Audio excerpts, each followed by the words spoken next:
Far away from Earth in the endless silence of space, a weak signal started to travel across the stars. It was a small, broken voice mixed with static and fear. The message carried pain, sadness, and desperation. It came from a peaceful alien race called the Thranai, whose beautiful blue-green planet was being attacked and destroyed by a powerful enemy. The Thranai had no weapons strong enough to fight back, no armies big enough to protect their homes, and no time left to escape. They sent out one last message, not knowing who would hear it. They only hoped that somewhere in the dark universe, anyone would listen. The signal reached the edge of human space where frontier listening posts monitored distant frequencies. At first, the scientists on duty thought it was just background noise, or maybe the echo of an old transmission bouncing through space. But when they decoded the fragments, words started to appear. "Help us," one voice said. "They are destroying everything." Another part of the message showed pictures, cities burning, skies filled with enemy warships, and frightened faces looking up from the ruins. The scientists froze in shock. They had never seen anything like it. Within hours, they forwarded the message to Earth's Central Communication Command. The message spread quickly, first through official channels and then leaked to the public.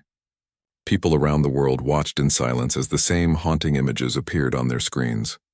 A mother clutching her child as explosions lit the horizon, giant ships raining fire down from orbit, the sound of panic in a language no one understood, yet somehow everyone felt.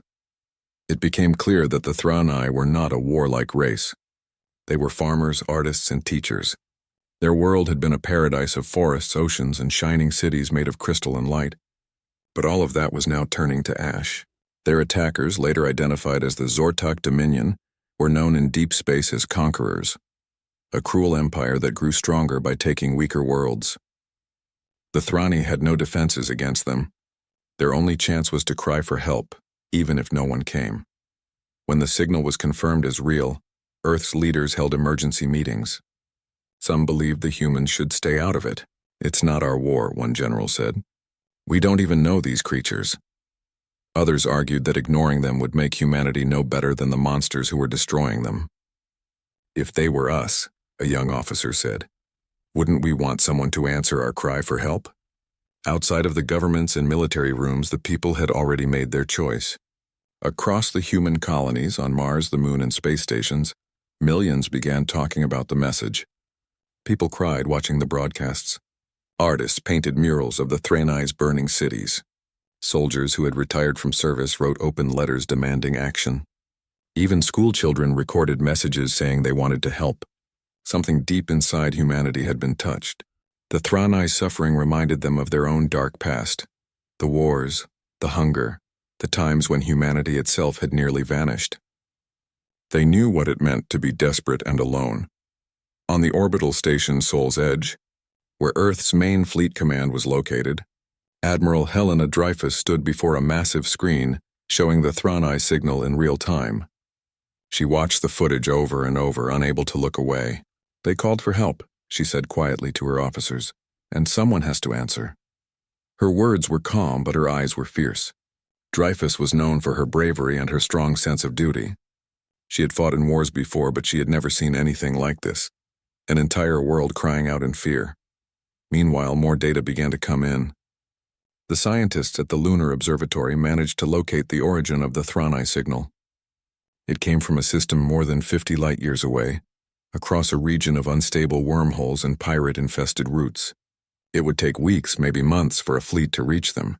The journey would be dangerous, expensive, and unpredictable. But even then, the question wasn't how far. It was whether humanity had the courage to go. In the following days, the story spread across every human settlement. The words "Save the Thranai" appeared on billboards, space terminals, and digital walls. Pilots volunteered to fly supply ships for free. Engineers worked overtime to upgrade old vessels. A movement began, not ordered by governments but fueled by compassion. The human heart had decided before the politicians could. But in the halls of power, the debate continued. Some feared that helping the Thranai could lead to war with the Zortok Dominion, a technologically advanced species that controlled hundreds of star systems. "We can't afford another galactic conflict," said one senator. "Our colonies are still recovering from the last war." But others argued that humanity's strength had always come from its defiance. "We were born on a death world," said Admiral Dreyfus in one of the meetings. "Our ancestors survived storms, fires, and predators. We learned to fight not because we wanted to, but because we had to. And when someone weaker calls for help, we don't look away." That speech was broadcast accidentally to the public, but it changed everything. People shared it millions of times. It became a symbol of what it meant to be human, strong, stubborn, and compassionate all at once. Within a week, volunteers were lining up in spaceports. The military began quietly recalling ships from distant patrols. Shipyards on Mars started building new carriers. The first fleets began to assemble in orbit. Humanity was getting ready, not for conquest, but for rescue. Back in her command room, Admiral Dreyfus looked at the star map again. The Thronai's world was marked by a faint blue dot on the far side of the galaxy. Between Earth and that dot were vast distances filled with danger. She closed her eyes for a moment, remembering all the battles she had fought, all the losses she had seen. "We don't know if we can save them," she admitted softly. "But we will try, because no one deserves to die alone." Across the galaxy, the Thronai still sent their signal. Every hour the same message repeated, its voice weaker each time. They didn't know if anyone was listening. Their skies burned, their oceans boiled, their children hid in fear. Yet they continued to send that call, holding on to the last spark of hope. And then one day a new signal reached them. It was faint but strong enough to detect. The message was short, only 3 words, but it changed everything. It came from a human relay station near the outer rim. It said, "We hear you." When that message reached the Thronai, their scientists wept. For the first time in months, they felt a glimmer of hope. Somewhere out there, across the stars, someone had heard their cry. They didn't know who the humans were. They didn't know what a death world was. But they knew they were no longer alone. And on Earth, humanity began to prepare, not because they had to, but because they wanted to. Factories worked day and night. Engineers checked engines, loaded supplies, and prepared jump coordinates. Families watched their sons and daughters board massive ships, uncertain if they would ever return. News channels followed every update, and across the colonies people whispered a single question: would they make it in time? As the fleets gathered, the stars above Earth seemed brighter than ever. The humans were moving, not for power, not for territory, but for compassion. In that moment, the universe saw something it had never seen before. A species once called Deathworlders answering a cry for help, with everything they had. The first fleet was almost ready, and as Admiral Dreyfus watched the ships rise from orbit, she knew one thing for sure. This was only the beginning of something far greater than war. It was the beginning of hope. The message from the Thronai had now reached every corner of human space. People on Earth, Mars, Luna, and the far colonies could not stop talking about it. Every broadcast, every news channel, every social feed was filled with the same heartbreaking images of the alien world burning under the attack of the Zortak Dominion. The Thronai had pleaded for help, and their voice had shaken humanity to its core. But while the people's hearts were united, their leaders were divided. The question before them was heavy. Should humans risk everything for a species they had never met? Inside the grand halls of the United Earth Assembly, tension filled the air. Military officers sat beside politicians, scientists, and representatives from the outer colonies. The screens around them showed live footage of the Thronai world. Massive ships destroying cities, explosions turning oceans to steam, and frightened aliens running through smoke. No one spoke for a long time. Finally, a general broke the silence. "If we interfere," he said, "we risk war with the Dominion. They are stronger, larger, and more ruthless than us. Humanity is not ready for a galactic conflict." His words echoed across the room, heavy with fear and truth. But then a scientist stood up. "If we do nothing," she said softly, "an entire civilization will die. Their children, their history, everything they ever created will vanish. Can we live knowing we could have stopped it?" Her question hung in the air like a shadow. The debate had begun. On news networks and in the streets, people demanded action.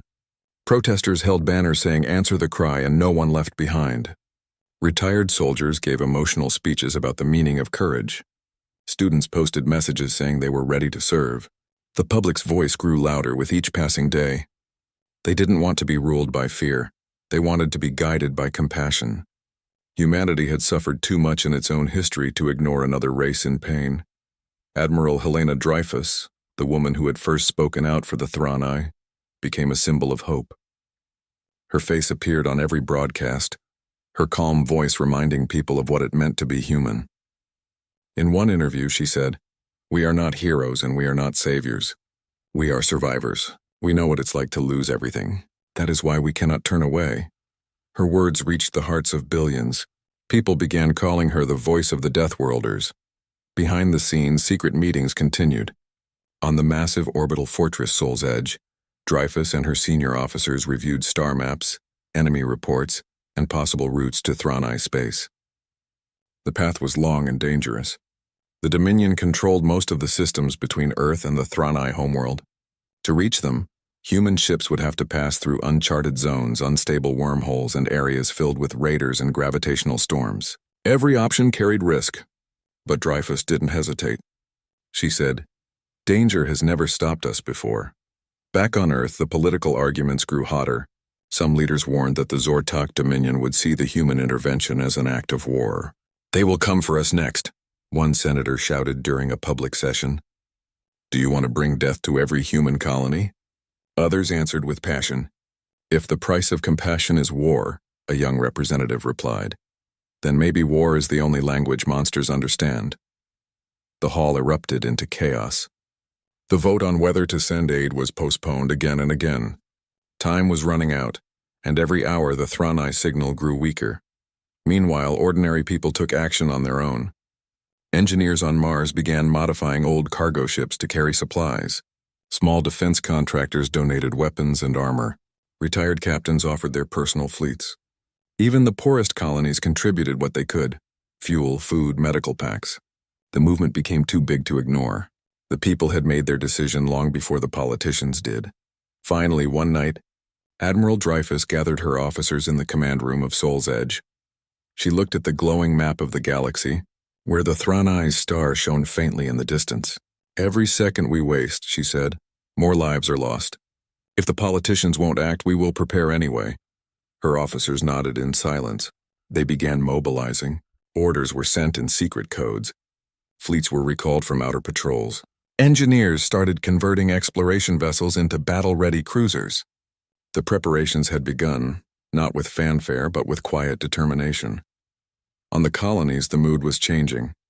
The word Deathworlders had always sounded like an insult used by alien civilizations to describe humans, a species born on a world too harsh, too deadly, too violent. But now people began wearing the word as a badge of pride. "We are Deathworlders," they said, "and that means we don't give up." Artists painted murals of armored humans standing side by side with alien children. Songs were written about the promise of reaching the Thranai before it was too late. Hope had become a fire that no one could put out. Inside the assembly, the final vote approached. The room was silent as every representative cast their decision. When the results appeared on the screen, the entire chamber gasped. By a narrow margin, humanity had voted to intervene. They would send aid, medical, humanitarian, and if needed, military. The motion passed and Admiral Dreyfus was given command of the expedition. The moment the decision was announced, cheers erupted across the human colonies. People cried, hugged strangers, and sang in celebration. For the first time in decades, humanity stood united under one cause: to save a world they had never known. Within hours, orders were transmitted to every major fleet. "Prepare for deployment," the message said. "Operation Beacon begins." The name was chosen for a reason, because humanity was about to become a beacon of hope in the darkest corner of the galaxy. Massive construction yards lit up as workers assembled ship modules day and night. Engines roared to life. Weapons were calibrated. Pilots tested their suits. The space around Earth became alive with movement and light. In the middle of all this, Admiral Dreyfus walked through the main hangar of Sol's Edge, watching thousands of men and women loading supplies and weapons onto ships. Some were young and nervous, others older and hardened by past wars. Yet every one of them shared the same determination. When one young recruit saluted and asked, "Ma'am, are we really doing this for aliens?" Dreyfus smiled and said, "We're doing this for what's right. The species doesn't matter." Days passed and the preparation reached its peak. Fleets began forming into groups: medical ships, defense carriers, escort fighters, and massive battle cruisers. They called them the Guardian Lines. Every ship was equipped for both war and rescue. In their storage bays were thousands of tons of food, medicine, and shelter pods. Humanity wasn't coming to conquer. They were coming to protect. Even as the fleets formed, messages poured in from across the galaxy. Some neutral species sent warnings. "Do not challenge the Dominion," they said. "They will crush you." But others sent quiet messages of support inspired by humanity's courage. "If you go," said one alien ambassador from a small world called Pavar, "then perhaps we are not alone in our hope after all." The night before departure, Admiral Dreyfus stood alone in her command chamber, looking at the stars outside the window. She thought about Earth, the birthplace of her people, a planet that had once been called a death world because it tried to kill its own children. Yet somehow humanity had survived. They had endured storms, plagues, wars, and endless struggles, and now, here they were, ready to cross the stars for strangers. She whispered to herself, "We were forged by pain. Now we use that strength for others." At that same moment, somewhere across the galaxy, the Thronai signal played its last transmission. Their power grids had collapsed. Their cities were in ruins. Their voices were fading. "Please," the message said weakly, "if anyone hears us, please help." But this time the answer was already on its way. In the early hours of dawn, when Earth's sky began to lighten, the great engines of humanity's fleets came to life. Space filled with the deep hum of fusion cores and the flashing lights of departure. On every screen, across every world, people watched the same breathtaking sight. Hundreds of ships rising from orbit, forming into shimmering lines that stretched toward the stars. Families stood together, waving to the skies, whispering prayers for those leaving. As the countdown began, Admiral Dreyfus's voice echoed across all communication channels. "Today we do not march for conquest. We march for compassion." The Thronai called for help. Humanity has heard them, and we will answer. When the final signal came, jump drive engaged, the fleets vanished in brilliant waves of light. The stars shimmered and the night grew quiet again. But the universe was no longer the same. For the first time in history, humanity had chosen to fight not for power or revenge, but for the sake of strangers. The Deathworlders had begun their journey, and the galaxy would never forget the day they decided that someone else's pain was their own. The day finally came when humanity's fleets were ready. Across the solar system, thousands of ships floated silently in orbit. Colossal battle cruisers, transport carriers, rescue ships, and medical vessels. Each one carried the mark of Earth or one of its colonies. The stars reflected off their metallic hulls, making them look like a sea of silver and fire drifting through the blackness. People called them the Armada of Hope, though the soldiers on board knew it might just as easily become a fleet of sacrifice. Still, none of them hesitated. They had made their choice. The Deathworlders were going to answer the Thronai's cry. From Mars to Titan, from the orbital cities of Venus to the deep space stations beyond Alpha Centauri, ships began to move into formation. The great engines of humanity roared as one. Spaceports that were once used for trade were now filled with the sound of soldiers boarding, and families saying their last goodbyes. On every communication channel, final messages were exchanged. Lovers promising to wait, parents whispering prayers for their children, officers reassuring their crews that they would return home.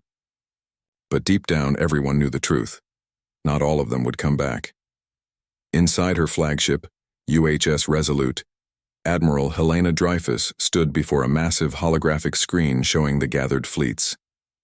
Her eyes traced the patterns of the formations, battle lines, medical divisions, logistics units, and escort squadrons. She had led many missions before, but this one was different. This time humanity wasn't fighting for territory or resources. This time they were fighting for compassion. She looked around at her officers and said quietly, "Remember, we are not going there as conquerors. We are going there as protectors." The name Deathworlders had always been used by aliens as a warning. To most of the galaxy, humans were considered dangerous and unpredictable, a species that came from a world too violent to produce peace. Earth was a planet filled with storms, earthquakes, predators, and diseases that could wipe out weaker life forms. Other species feared humans because of their ability to adapt and survive in conditions that killed others. But now that name carried a new meaning. For the first time, Deathworlders did not sound like a curse. It sounded like a promise, one that said, "We endure, we fight." And when others fall, we rise to help. The fleets gathered near the jump point, a massive structure orbiting Neptune known as the Gateway of Sol. It shimmered with blue light as energy built up for the hyperspace jump. Thousands of ships formed into lines, their engines glowing softly like stars being born. The view from the command decks was breathtaking, a sight that would later be remembered as the largest human mobilization in history. Every ship, every pilot, every engineer knew their role. Humanity was no longer many divided nations.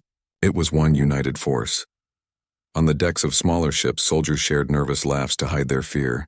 Some polished their weapons. Others stared out the windows, lost in thought. A young mechanic from Luna whispered to her friend, "Do you think the Thranai even look like us?" Her friend smiled faintly and said, "Doesn't matter. We're going anyway." Their words captured the spirit of the mission, uncertain, risky, but filled with heart. In the medical bays, doctors checked their equipment again and again. They didn't know what kind of injuries they would face. Alien physiology was a mystery to them, yet they trained tirelessly, ready to save lives no matter what form they took. Human engineers worked on communication translators so they could talk to the Thranai once they arrived. Every detail mattered, because this mission was more than a battle. It was a bridge between two worlds. As the fleets prepared to depart, Admiral Dreyfus sent one final message to Earth. Her voice was calm but powerful. "We go not in anger but in duty. The Thranai called for help and humanity will answer. Whatever happens, remember this. Compassion is our greatest weapon." The message spread like fire. Across the colonies, people stopped what they were doing to listen. Children cheered. Old veterans saluted the screens. And for the first time in generations, humanity truly felt united. Then came the countdown. "Fleet synchronization in progress," the AI systems announced. One by one, the ships aligned their jump drives. A hum filled the void, low and deep like the heartbeat of the universe. 5 minutes to jump. The command echoed across every ship. Crews strapped in, engines stabilized, and power surged through the vessels. The stars outside began to blur, bending around the growing energy fields. On the flagship's bridge, Admiral Dreyfus stood with her hands behind her back. "All ships ready?" she asked. "Yes, Admiral," came the reply. "Every fleet reports full readiness."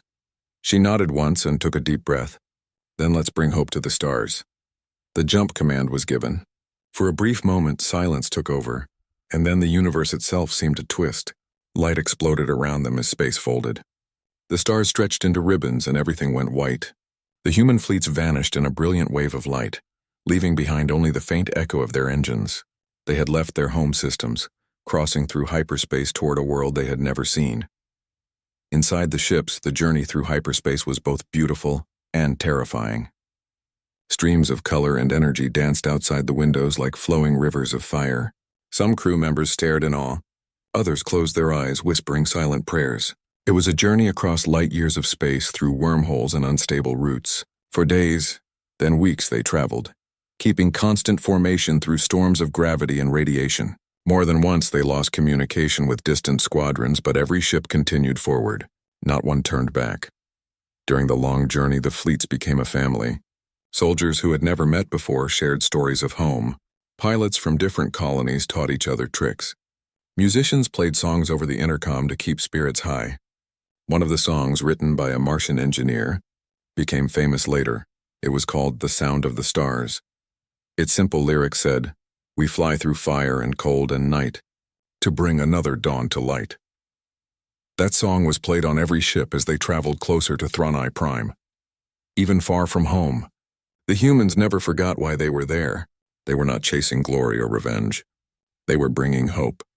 The fleet symbol painted on every hull was a glowing blue star surrounded by a white hand, the emblem of unity. Whenever the crew saw it, they remembered their purpose. As they neared the Thranai system, the fleet's long-range sensors began to pick up faint signals. Distress beacons, broken transmissions, and debris fields scattered through space. The closer they got, the more evidence they found of destruction. Burned ships drifted in silence. Entire asteroid colonies had been turned to dust. The Zortak Dominion had left a trail of devastation behind them. The human officers exchanged grim looks. They knew the battle ahead would be brutal. Finally, after weeks of travel, The hyperspace tunnel opened into normal space again. The fleet emerged near the edge of the Thronai star system. The view took everyone's breath away. Before them floated a planet wrapped in blue and green clouds, but parts of it were burning. Red explosions flashed across its surface, visible even from orbit. The once beautiful world was scarred with fire. The Thronai homeworld was dying. For a long moment, no one spoke. The crew stared in silence at the sight of the planet's suffering. Then Admiral Dreyfus's voice broke through the stillness. "All ships," she said firmly, "begin formation. Prepare for combat and rescue operations." Her tone was steady, but her heart was heavy. She had known it would be bad, but not like this.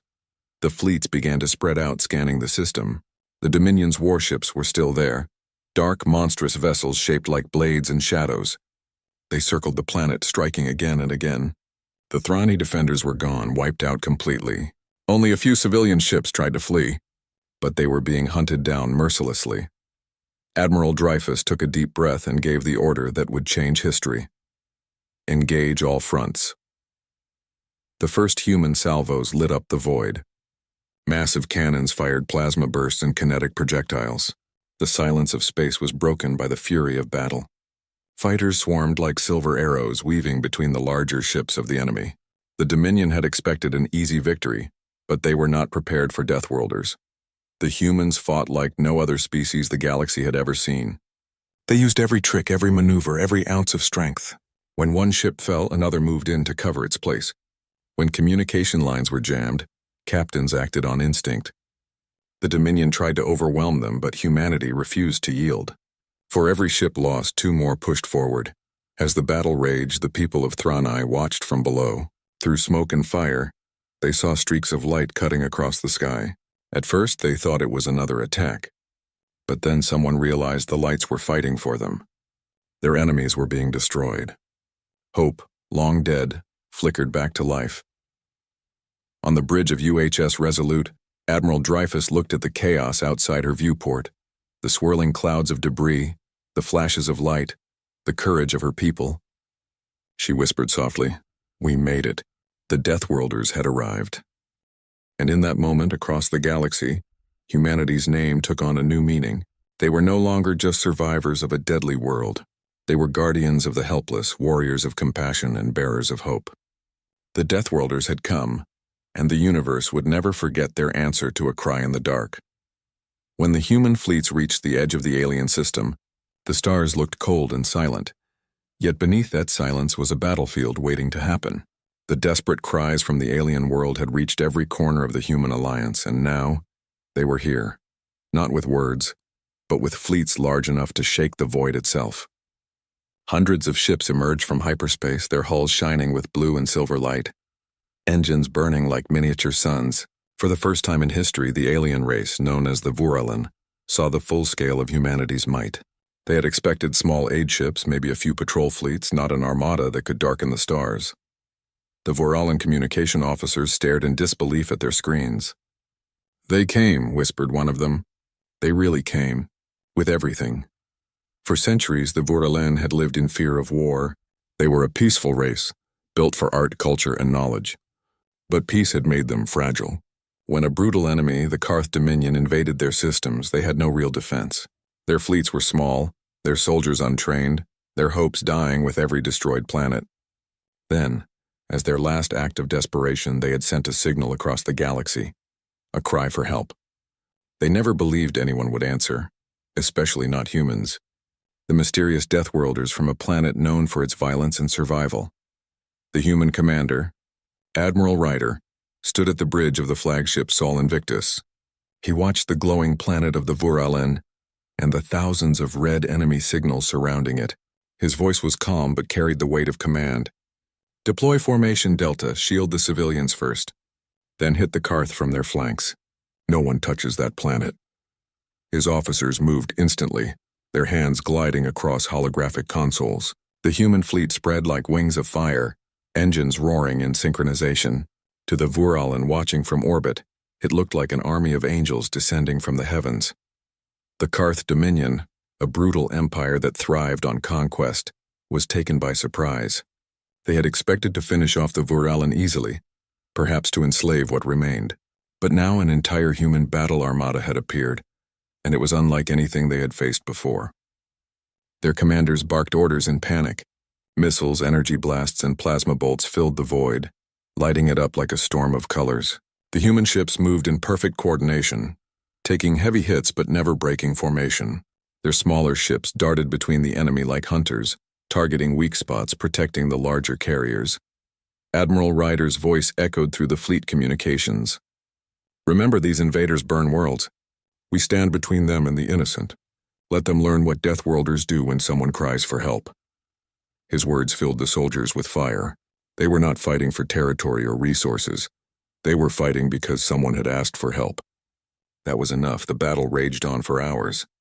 The Karth ships were aggressive, their weapons powerful, but their discipline faltered against the human coordination. Every time a human ship was destroyed, two more would close the gap.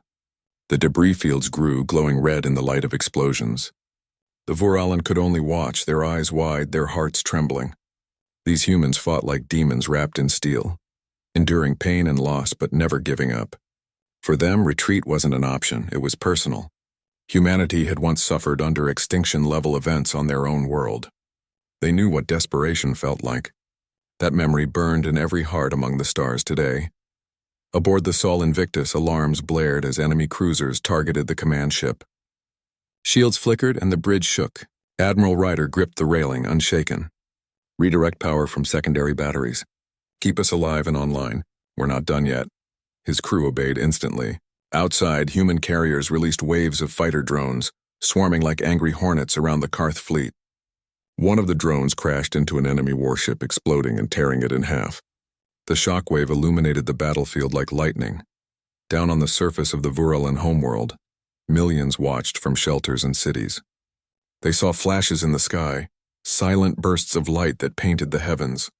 Some thought it was the end of everything, but when they saw the human insignias on rescue ships descending, their fear turned to tears. They were being saved. The humans had come through the fire for them. In orbit, the battle began to turn. The Karth fleet started breaking apart under relentless human fire. Their formation collapsed. One by one, their ships were destroyed or forced into retreat. But the humans didn't celebrate yet. They had learned never to assume victory until the last threat was gone. Admiral Ryder gave his final order. "Push them back to the edge of the system. Leave a warning buoy. If they ever come again, they'll know what waits for them." The human fleets advanced like a tidal wave. Massive railguns fired molten projectiles, splitting enemy ships apart. Energy cannons carved glowing scars across the void. The last Karth cruiser exploded in a blinding flash, leaving only wreckage and silence. The battle was over. The human armada had done the impossible. They had defended a world not their own. When the smoke cleared and the stars regained their calm, the Voralen Council sent a message of gratitude. Their leader, a frail elder named Cyroth, appeared on the main communication screen. His voice trembled as he spoke. "Humans, we did not understand you. We feared you. The stories said you were dangerous, unpredictable, born on a death world that made you monsters. But today we saw the truth. You are dangerous, yes, but not to the innocent. You are protectors. You came when no one else did. Our people owe you our survival." Admiral Ryder gave a small smile, weary but proud. "We don't do this for thanks," he replied quietly. "We do it because someone has to." His image flickered off the screen as he turned back to his crew. Around him, officers cheered softly, embracing one another, some wiping away tears. They had seen death, but they had also seen hope. For the next several days, the human fleet stayed in orbit, sending engineers, medics, and supplies to the surface. The Voralen walked among their saviors, seeing for the first time the beings who had come from the so-called death world. They were not monsters. They were people, strong, scarred, but kind. Some Voralen children handed flowers to the human soldiers. Others followed them curiously, touching the strange armor and machines. Word of the event spread across the galaxy. Other species heard about how humans had sent entire fleets to protect a people they barely knew. Some called them reckless, others called them heroes. But one thing became clear. No cry for help would ever go unheard again, not while humanity still sailed among the stars. As the armada prepared to leave, Admiral Ryder stood at the viewport of his ship, watching the alien planet slowly rotate below. He thought about how small it all seemed. The wars, the fear, the distance between species. Maybe, he murmured to himself, this is what we were meant for, not to conquer, but to stand between darkness and light. Behind him, the stars shimmered as the fleets aligned for the return jump. Engines charged, glowing brighter than ever. One by one, the ships disappeared into hyperspace, leaving behind a quiet, peaceful sky. The Vuralan looked up that night and saw no fire, only stars, and among them they imagined the humans still out there, ready to answer the next cry for help. Months had passed since the great battle that changed everything. The Vuralan world had begun to heal, though the scars of war were still visible. Cities were rebuilding, families were returning to their homes, and for the first time in years, children laughed in the streets without fear. Yet above that peaceful planet, a shadow of awe remained. The memory of the humans who came with their battle fleets when no one else dared. To the Vuralan, humanity had become a legend, a force both mysterious and kind. Their people spoke of the humans as the warriors from the burning world, who arrived like fire but left peace behind. Admiral Ryder's armada had returned to human space, but the memory of what they had done followed them like a silent song. Across the human colonies, the story spread. News broadcasts, holovids, and even street artists shared tales of how humanity had answered a cry for help not with mercy ships, but with entire fleets of warriors. The galaxy, once doubtful and afraid of humans, began to see them in a new light.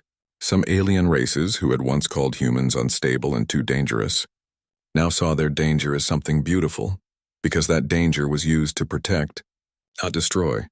Admiral Ryder himself had become a quiet symbol of that change. He had seen war his entire life, but never something like this. A war fought not for gain, not for revenge, but for hope. He sat in his office aboard the Sol Invictus, looking out at the stars. The reports of rebuilding and peace from the Vuralan reached him daily, and each one brought a small smile to his tired face. Yet there was something inside him that wouldn't rest. He knew that this peace was fragile, that somewhere out there, another cry for help was waiting to rise from the darkness. One night, he received a personal message from Elder Siroth, the leader of the Vuralan. The old alien's voice trembled with emotion. "Admiral Ryder," he said, "our people will never forget what you have done. You taught us that strength is not the same as cruelty, and that compassion can live even inside warriors. Our children now play under the sky without fear. You have given them back their future." Ryder closed his eyes, feeling the weight of those words. "Protect them well," he replied softly. "One day, they might be the ones who answer someone else's call." Meanwhile, the galaxy continued to change. The Karth Dominion, humiliated by their defeat, withdrew into their own space. But even in their bitterness, they spoke in whispers about humanity. They called them the Deathworlders of Earth, beings too wild and too determined to fear death. The Karth generals warned their soldiers never to face humans again unless they were ready to meet the end. That fear spread quietly, and for the first time, the bullies of the galaxy began to hesitate before striking weaker worlds. On the other side, smaller civilizations began to send messages of friendship and gratitude to Earth. They wanted alliances, trade, and peace. They wanted to be under the protection of the same warriors who had saved the Vuralan. The United Earth Council was flooded with transmissions. For years, humans had been seen as the unpredictable newcomers of the galaxy. Now they were seen as something more. A species that would rise from the most dangerous planet in known space and still choose to protect others.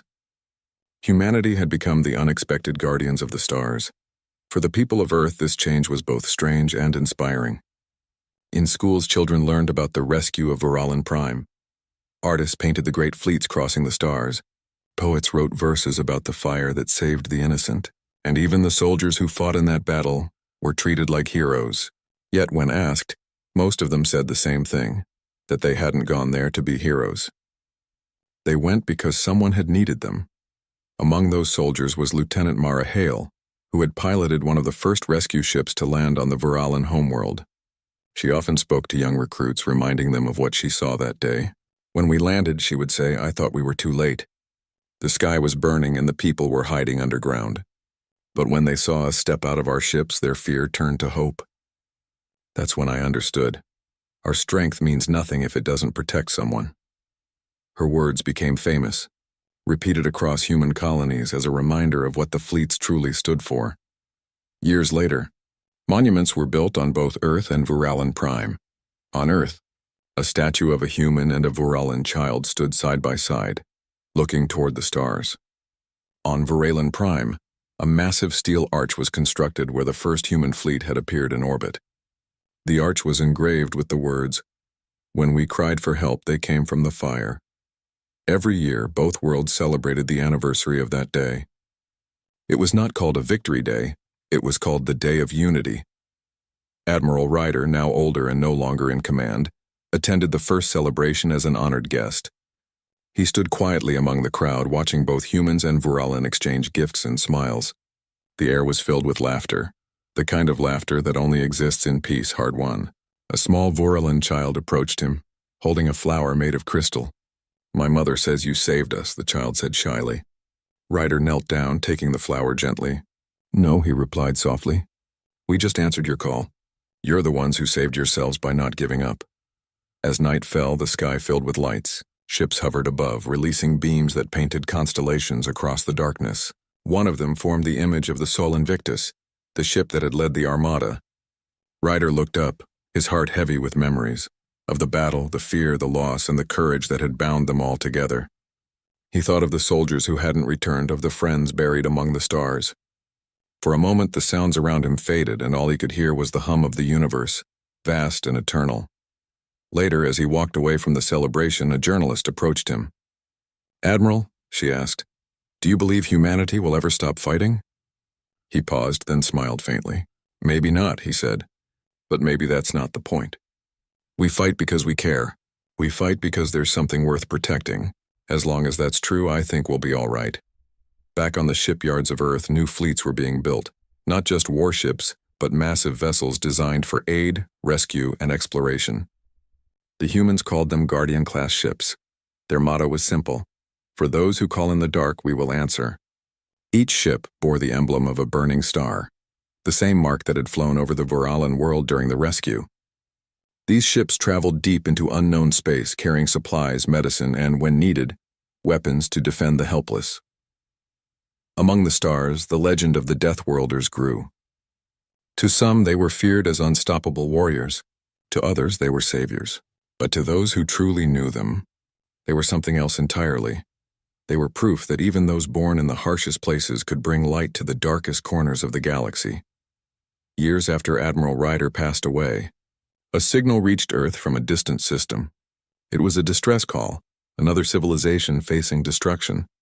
The message was faint, almost lost in the static of space. But before it could fade completely, a voice from the Guardian fleet responded. "This is the United Earth Defense Armada. Hold your position. Help is on the way."